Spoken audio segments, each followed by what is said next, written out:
मनीष गर्ग। खबर नई दिल्ली। कृषि मंत्री शिवराज सिंह चौहान ने 140 करोड़ भारतीयों के लिए अभूतपूर्व, आत्मनिर्भर और विकसित भारत के निर्माण का बजट बताया है।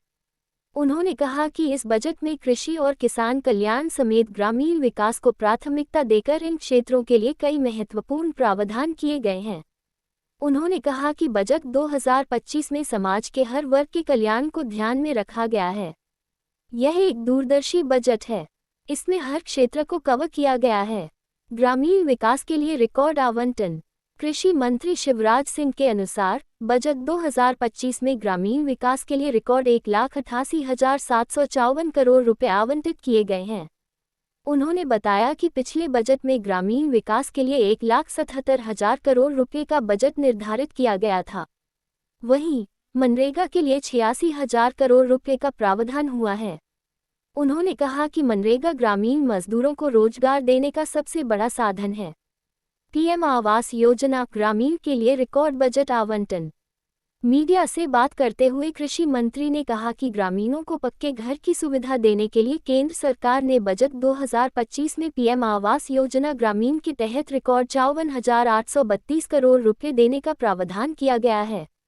महिला सशक्तिकरण को बल। कृषि मंत्री ने बताया कि लखपति दीदी योजना जैसे महिला सशक्तिकरण जैसी योजनाओं के लिए इस बजट में रिकॉर्ड बजट आवंटित किया गया है।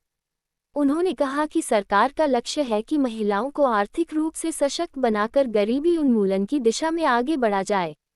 स्वयं सहायता समूहों से जुड़ी महिलाओं के लिए ग्रामीण क्रेडिट स्कोर की भी घोषणा की गई है, जिससे उन्हें बैंकों से ऋण प्राप्त करने में सुविधा होगी। ग्रामीण अर्थव्यवस्था को मजबूती देने की योजना। केंद्रीय मंत्री शिवराज सिंह चौहान ने बताया कि ग्रामीण संपन्नता और रेजिलियंस कार्यक्रम (RPRP) शुरू किया जाएगा, जिसके तहत गांव को आत्मनिर्भर बनाया जाएगा। इस पहल के तहत आजीविका, कौशल विकास और वित्तीय सहायता प्रदान की जाएगी। कृषि क्षेत्र के लिए बड़े ऐलान। उन्होंने बताया कि कृषि को मजबूत करने के लिए किसान क्रेडिट कार्ड की ऋण सीमा 3 लाख रुपये से बढ़ाकर 5 लाख रुपये कर दी गई है। इसके अलावा प्रधानमंत्री धन धान्य योजना के तहत 100 कम उत्पादकता वाले जिलों में कृषि उत्पादन बढ़ाने पर विशेष ध्यान दिया जाएगा। दलहन में आत्मनिर्भरता के प्रयास। कृषि मंत्री शिवराज सिंह चौहान ने बताया कि सरकार ने दलहन उत्पादन को बढ़ावा देने के लिए नैफेड जैसी एजेंसियों के माध्यम से तूर, मसूर और उड़द की एमएसपी पर खरीद सुनिश्चित करने की घोषणा की है। इससे देश को दलहन फसलों के उत्पादन में आत्मनिर्भर बनाने की दिशा में मदद मिलेगी। कृषि अवसंरचना और फसलों के बेहतर दाम पर जोर। कृषि मंत्री ने पत्रकारों से बात करते हुए कहा कि पीएम ग्राम सड़क योजना के तहत 19,000 करोड़ रुपए आवंटित किए गए हैं, जिससे ग्रामीण क्षेत्रों में सड़क संपर्क बढ़ेगा। टमाटर, प्याज और आलू की फसलों के दाम किसानों को उचित मिलें, इसके लिए भी प्रयास किए जाएंगे। इस दौरान कृषि मंत्री ने बिहार में मखाना बोर्ड गठन के ऐलान का स्वागत किया है। इस बजट में मनरेगा के लिए 86,000 करोड़ रुपए का प्रावधान है, जो ग्रामीण मजदूरों को रोजगार देने का सबसे बड़ा साधन है। प्रधानमंत्री आवास योजना प्रधानमंत्री जी का संकल्प है, हर एक के लिए पक्का मकान, और गरीबों के पक्के घर बनाने के लिए इस साल बजट में 54,832 करोड़ रुपए का प्रावधान किया गया है, जो अब तक का सर्वाधिक है। आवास के अतिरिक्त ग्रामीण गरीबी दूर करने का सबसे सशक्त माध्यम है महिला सशक्तिकरण, और आजीविका मिशन के माध्यम से वो काम चल रहा है। 3 करोड़ लखपति दीदी में से 1 करोड़ 15 लाख से ज्यादा दीदियां लखपति बन चुकी हैं। अब इसी काम को आगे बढ़ाने के लिए बजट में 19,005 करोड़ रुपए का प्रावधान किया गया है। और मुझे ये बताते हुए खुशी है कि अब एक स्टेप हम और आगे बढ़ने वाले गरीबी दूर करने के लिए। महिला सशक्तिकरण के लिए, महिलाओं की, बहनों की गरीबी दूर करने के लिए। अब तक लखपति दीदी की कल्पना थी, कई काम बहुत महत्वपूर्ण करके वो आत्मनिर्भर हुई है, लेकिन अब स्वयं कोई बहन, महिला या उनका समूह अब बड़ी उद्यमी बने, इस दिशा में कदम उठाए जा रहे हैं। और इसके लिए हमारी कोशिश है गरीबी मुक्त भारत के लिए, गरीबी मुक्त गांव। गांव में कोई भी आजीविका से जुड़े बिना ना रहे। Rural prosperity and resilience programme की आज घोषणा की वित्त मंत्री ने। ग्रामीण संपन्नता और रेजिलियंस कार्यक्रम, और इसके लिए हम ग्रामीण बहनों को, युवाओं को, युवा किसानों को और भूमिहीन जो हमारे मजदूर भाई बहन हैं, उनको जोड़कर राज्यों के साथ मिलकर अनेकों कदम उठाएंगे। संकल्प यही है, गरीबी मुक्त भारत के लिए गरीबी मुक्त गांव। उसका इस प्रोग्राम के अंतर्गत हम प्रारंभ करेंगे और इस प्रोग्राम को गति देने के लिए आरसेटी के नेटवर्क को, कौशल विकास के लिए अब तक जिले में हुआ करते थे, अब हम नीचे ब्लॉक के स्तर तक ले जाएंगे। इसमें एक और विशेषता है, ग्रामीण क्रेडिट स्कोर की भी इस बजट में घोषणा की गई है। इस क्रेडिट स्कोर के कारण मान लीजिए सेल्फ हेल्प ग्रुप का या सेल्फ हेल्प ग्रुप से जुड़ी हुई बहनों का क्रेडिट स्कोर घोषित होता है तो उनको आसानी से और बड़ा लोन बैंकों से मिल सकेगा। इस बजट में प्रधानमंत्री ग्राम सड़क योजना में लगभग 19,000 करोड़ रुपए का प्रावधान किया गया है। मैं ये मानता हूं कि ग्रामीण भारत से गरीबी दूर करने के लिए ये बजट बहुत प्रभावी उपकरण सिद्ध होगा। वैसे ही कृषि के लिए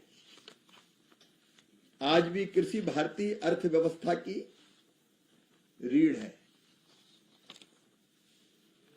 और किसानों के कल्याण पर और खेती के विकास पर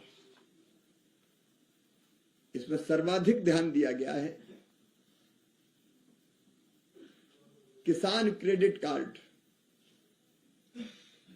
किसान के लिए वरदान जैसा था। 1998 में इस योजना का प्रारंभ हुआ था और किसानों को नाम मात्र के ब्याज पर 4% ब्याज पर 3 लाख रुपए का लोन मिलता है। अगर प्राकृतिक आपदा आ जाए, कोई और दिक्कत पड़ जाए तो ऋण वापसी की अवधि को भी बढ़ाया जाता है, बिना ब्याज की दर बढ़ाए। अब तक ये लिमिट थी 3 लाख, इसको 3 लाख से बढ़ा के 5 लाख रुपया किया गया है। देखिए, कृषि विकास को बढ़ाने में, विकास दर को बढ़ाने में हॉर्टिकल्चर का बहुत बड़ा योगदान है। वैसे भी आपने देखा है कि कृषि की विकास दर लगातार लगभग 10 सालों से 5% के आसपास रही है, लेकिन इसमें भी फल सब्जियों का बड़ा योगदान है। और किसान को फल और सब्जी लगानी है तो ज्यादा निवेश की जरूरत पड़ती, पैसे ज्यादा लगते हैं। तो ये जो 5 लाख रुपया किसान को मिलेंगे, उसको और बड़े निवेश के लिए सक्षम बनाएंगे और इससे हमारा कृषि विविधीकरण का, डाइवर्सिफिकेशन का सपना भी पूरा होगा, पैसा अगर किसान के पास आएगा तो। और इसलिए किसान क्रेडिट कार्ड के लिए जो प्रावधान किया गया है, उसके लिए मैं प्रधानमंत्री जी को हृदय से धन्यवाद देता हूं वित्त मंत्री जी का आभार प्रकट करता हूं। एक और बड़ा कदम जो खेती के लिए उठाया गया है, कई ऐसे जिले हैं जहां कृषि उत्पादकता कम है। एक जैसे जिले नहीं है कि एक समान उत्पादन हो रहा। इस असमानता को दूर करने के लिए प्रधानमंत्री धन धान्य कृषि योजना, ऐसे 100 जिले जहां कृषि की उत्पादकता कम है, फसलों की कुल मिला के तीव्र कहीं कहीं जैसे कुछ हिस्से 2-2, 3-3 फसल होती, वहां एक ही फसल होती है, कई महीनों तक खेत खाली पड़े रहते हैं। ऐसे जिलों में हम कम उत्पादकता के कारणों का पता करेंगे, बीज, कीटनाशक और उर्वरक जैसे बेहतर इनपुट कैसे और कितना डाले, इसके लिए गाइड किया जाएगा। पानी का कुशल प्रबंधन, फसल का विविधीकरण, प्रोसेसिंग, फिर कोल्ड स्टोरेज और वेयरहाउस की चेन, ऐसे अनेकों, और वहां ऋण की उपलब्धि, क्योंकि ऋण भी ऐसे इलाकों में किसानों को कम मिलता है, क्रेडिट कार्ड हो या बाकी माध्यम से। तो ये योजना भी ऐसे जिलों में न केवल कृषि की उत्पादकता को बढ़ाएगी, बल्कि ऐसे जिलों में लगभग 1,70,00,000 किसान होंगे। उन किसानों के लिए आय वृद्धि का बड़ा कारण बनेगी, उत्पादकता बढ़ेगी, फसल के बाद नुकसान कम होंगे। कई तरह के प्रयत्न हम लोग करने वाले हैं। बजट में अच्छी उपज देने वाले, देखिए अगर उत्पादन बढ़ाना है तो सबसे पहली शर्त है अच्छे बीज, और ऐसे उच्च उपज देने वाले बीजों पर राष्ट्रीय मिशन शुरू करने की घोषणा वित्त मंत्री जी ने की है। अब इसमें हम उच्च उपज, जिनमें कीट प्रतिरोधक क्षमता ज्यादा हो, नहीं तो कोई एक कीट आया फसल पूरी खराब कर दी, और जलवायु परिवर्तन के कारण बढ़ते हुए तापमान में भी ज्यादा उत्पादन कैसे हो सके, आईसीआर ऐसे बीजों का रिसर्च करके नए बीज उच्च उत्पादकता देने वाले बनाएंगे हम, और जल्दी किसानों के बीज ले जाएं, इसके प्रयत्न करेंगे। ब्रीडर सीड से फाउंडेशन सीड और सर्टिफाइड सीड वो जल्दी बन के किसानों के बीच में पहुंचे, उसका आईसीआर प्रयास करेगा। हमारे किसान कई चीजें पैदा करते हैं, उसमें से एक है कॉटन, कपास। तो कॉटन उत्पादकता मिशन भी शुरू करने की घोषणा वित्त मंत्री जी ने की है। हमारे कपास की न केवल उत्पादकता बढ़ाना, बल्कि गुणवत्ता भी बढ़ेगा। लंबे रेशे वाला, उच्च गुणवत्ता वाला कपास हमारे यहां पैदा हो, और इसके लिए फाइबर प्रोसेसिंग और इंफ्रास्ट्रक्चर में सुधार, सस्टेनेबल नेचुरल फाइबर को बढ़ावा देने का प्रयास किया जाएगा। अभी हमारी मांग है 326 लाख गांठों की कपास की, और केवल उत्पादन होता 300 लाख गांठों का। तो इस उत्पादन को बढ़ाना है। उसके 3 मिनी मिशन है, उसके डिटेल में मैं नहीं जा रहा, लेकिन इससे भी कॉटन की उत्पादकता भी बढ़ेगी, गुणवत्ता भी बढ़ेगी, किसानों को ज्यादा फायदा होगा। फिर मखाना बोर्ड, मखाना विशेषकर हमारे बिहार, उत्तर प्रदेश जैसे कई राज्यों में गरीब किसान, विशेषकर मछुआरे, वो उत्पादित करते हैं, और मखाने को सुपर फूड माना जाता है। इसमें पर्याप्त मात्रा में कार्बोहाइड्रेट होता है। पिछले दिनों जब बिहार में गया था, और बिहार के कृषि मंत्री भी यहां आए थे, तब मखाना उत्पादक किसानों की समस्याओं से अवगत कराया था। और इसलिए अभी क्या मखाने में हाथ से पानी के अंदर मेहनत करनी पड़ती है, जो काफी कठिन होता है। तो कैसे मैकेनाइजेशन करें, बाजार तक पहुंच की कमी कैसे दूर करें, कीमतों के उतार चढ़ाव का सामना न करना पड़े, कई तरह के और मखाने की प्रोसेसिंग जैसे कई काम करने के लिए मखाना बोर्ड का गठन किया जाएगा। और ये सारे कदम जो उठाए गए हैं वो कृषि की उत्पादकता बढ़ाएंगे, उत्पादन की लागत घटाएंगे। एक विशेष चीज फल और सब्जियों के उत्पादन पर विशेष ध्यान। लेकिन उसमें एक समस्या आती है, किसान जहां पैदा करता है वहां सस्ता बिकता है और उपभोक्ता तक महंगा आता है। ये कीमत का जो अंतर है उसको कम करने का हम गंभीर प्रयास करेंगे। उसके लिए अनेकों कदम उठाए जाने का फैसला कृषि विभाग ने किया है। उसके लिए एक समग्र कार्यक्रम की बात आज माननीय वित्त मंत्री जी ने बजट में की है। और इसलिए बागवानी के उत्पादन की गति वो भी हमको बढ़ानी है। मौसमी उत्पादन खराब होने की जो प्रकृति है उससे हम निपटेंगे। अल्प भंडारण क्षमता के कारण दिक्कत होती है, जल्दी खराब होता है। कई तरह के कदम उठाने का हम लोग काम करेंगे। टीओपी फसलों को भी, मतलब टमाटर, प्याज, आलू, इसके ठीक दाम मिले उसके भी प्रयत्न करेंगे। अभी जो लंबी आपूर्ति श्रृंखला में बिचौलियों को ज्यादा पैसा मिल जाता है, किसान को उतना नहीं मिल पाता, तो इसमें भी हम लोग प्रयास करेंगे फल और सब्जी क्षेत्र के लिए समग्र कार्यक्रम के अंतर्गत के किसानों को और ठीक दाम मिल सके। ये सारे समग्र प्रयत्न हमारे कृषि के काम में लगे करोड़ों करोड़ किसानों की आय को बढ़ाएंगे।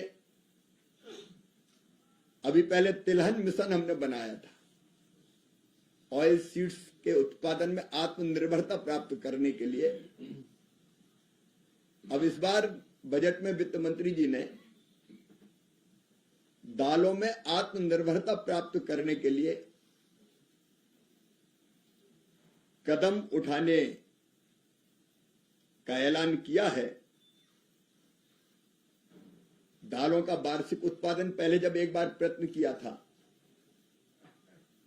तब बढ़ा था, अभी भी बढ़ा है। 15-16 में 16.32 मिलियन टन था, वो बढ़ के 24.24 मिलियन टन हो गया है। लेकिन अभी भी हमको आयात करना पड़ता है, इंपोर्ट करना पड़ता है। और इसलिए इस मिशन के अंतर्गत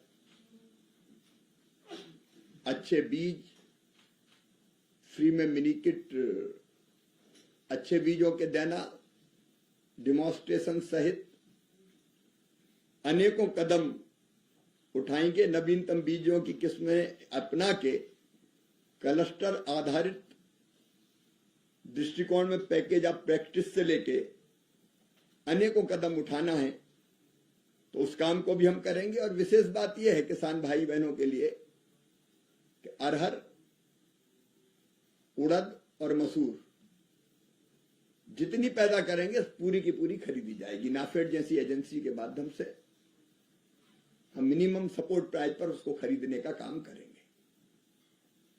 इससे किसान को ठीक दाम भी मिलेंगे और दलहन के उत्पादन में हमारा देश आत्मनिर्भर भी होगा।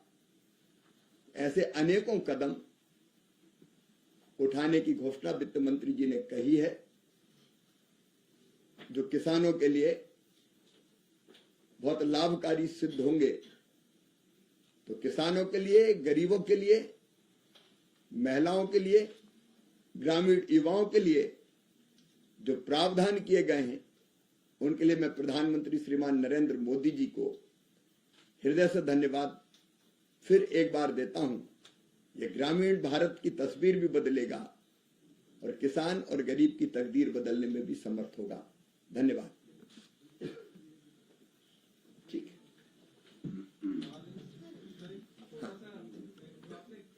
किसान क्रेडिट कार्ड की राशि लिमिट बढ़ाई गई है 5 लाख रुपए, तो क्या उसमें कुछ कंडीशन भी है कि जमीन इतनी होनी चाहिए इतनी, या फिर कोई भी किसान? कोई कंडीशन नहीं, एक स्केल ऑफ फाइनेंस पहले से जो बना हुआ है उसी के आधार पर।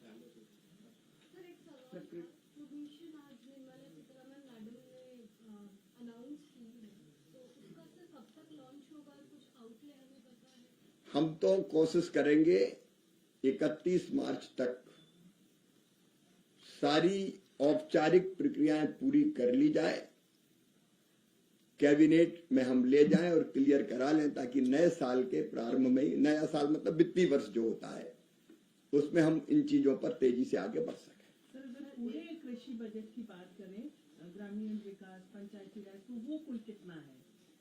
पूरा कृषि बजट 127 और 188 को ऐड कीजिए जरा। सवाल है कितना हुआ? 3,15,000 करोड़ के आसपास। बिहार को बहुत कुछ मिला है कृषि के क्षेत्र में, खासकर मखाना बोर्ड बनाने को लेकर के, लेकिन वो मिथिला के लिए हो जाता है। बिहार की मिथिला के इधर मतलब गंगा इस बार की मिट्टी को अगर देखें तो द्वायर की मिट्टी है, वहाँ पे चारों फसलें होती हैं, लेकिन उनको उनका दाम उचित नहीं मिलता है। रबी, खरीफ, तिलहन, दलहन सारी मतलब कभी वहाँ पे खेत सुने नहीं रहते हैं, लेकिन उनको वो प्रॉपर न ट्रीटमेंट, न मैकेनिज्म और न ही उनको वो कीमत मिल पाती। तो उसके लिए क्या कुछ करने? किसानों को ठीक दाम मिले, इसके लिए जैसे मैंने बताया, अगर दलहन पैदा करता है, बिहार में दलहन भी काफी होता है, तो पूरी की पूरी दलहन एमएसपी पे खरीदने की आज घोषणा हुई है अगले वर्षों के लिए। मखाने की मैंने चर्चा की ही है। मक्के में इथेनॉल के कारण मक्के में काफी बिहार आगे बढ़ रहा है, दाम आजकल अच्छे हैं। और मैंने फल और सब्जियों की बात भी इस बजट में जो कही गई वो भी आपके बीच रखी है, तो दाम ठीक मिले इसके लिए पूरे प्रयत्न किए जाएंगे। नहीं, अलग अलग मिशन के लिए अलग अलग आउटले हैं, आप कहेंगे तो वो मैं पूरा आपको दे दूंगा। फसल बीमा को लेकर आप बता रहे हैं कि इसमें भी कार्रवाई होगी, लेकिन सरकार का प्रयास हमेशा रहा है कि ज्यादा से ज्यादा किसान को इसमें शामिल किया जाए, लेकिन इस बार की जो एलोकेशन है फसल बीमा में कटौती की गई है, इसका क्या कारण है? देखिए, फसल बीमा में आपकी जानकारी के लिए बताना चाहता हूँ, 14 करोड़ से ज्यादा आवेदन, किसान ने आवेदन, मतलब एक किसान के पास 2 खाते भी होते हैं, ये पिछले साल आए थे। और अलोनी जो कृषक होता था, जो लोन नहीं लेता था पहले, वो कभी बीमा करवाता ही नहीं था। 5 करोड़ से ज्यादा ऐसे लोगों ने बीमा करवाया, तो इस पर विश्वास बढ़ रहा है। और उसके लिए जब जितनी जरूरत पड़ती है बजट में उसका इंतजाम किया जाता है। सरकार को अपनी तरफ से प्रीमियम भरना पड़ता, तो जितने प्रीमियम की जरूरत होती है उसका इंतजाम हम करते हैं। टेक्नोलॉजी की वजह से प्रीमियम। हाँ, दूसरी बात यह कि टेक्नोलॉजी की वजह से अब प्रीमियम आना काफी कम हुआ है। पहले जो कंपनियां उच्च प्रीमियम पर आती थी 18%, 16%, वो घट के 11%, 10%। प्रतिस्पर्धा भी बढ़ी है। टेक्नोलॉजी का इस्तेमाल का मतलब ये है कि पहले फसल बीमा योजना के लिए क्रॉप कटिंग एक्सपेरिमेंट होता था, मतलब फसल काट के देखते थे कि कितना उत्पादन हुआ और कितना घटा है एवरेज उत्पादन से। अब हम रिमोट सेंसिंग जैसी, सैटेलाइट के माध्यम से रिमोट सेंसिंग जैसी टेक्नोलॉजी का इस्तेमाल करके टेक्नोलॉजी के माध्यम से नुकसान का आकलन कर लेते हैं, तो उसमें कोई ऊपर नीचे नहीं कर पाता। नहीं तो कम नुकसान हुआ और ज्यादा दिखा दिया, या ज्यादा नुकसान हुआ और कम दिखा दिया, वैसी चीजें नहीं हो पाती। तो अब ये प्रीमियम की दरें भी काफी कम हुई है। ठीक है, बहुत बहुत धन्यवाद आप सबको।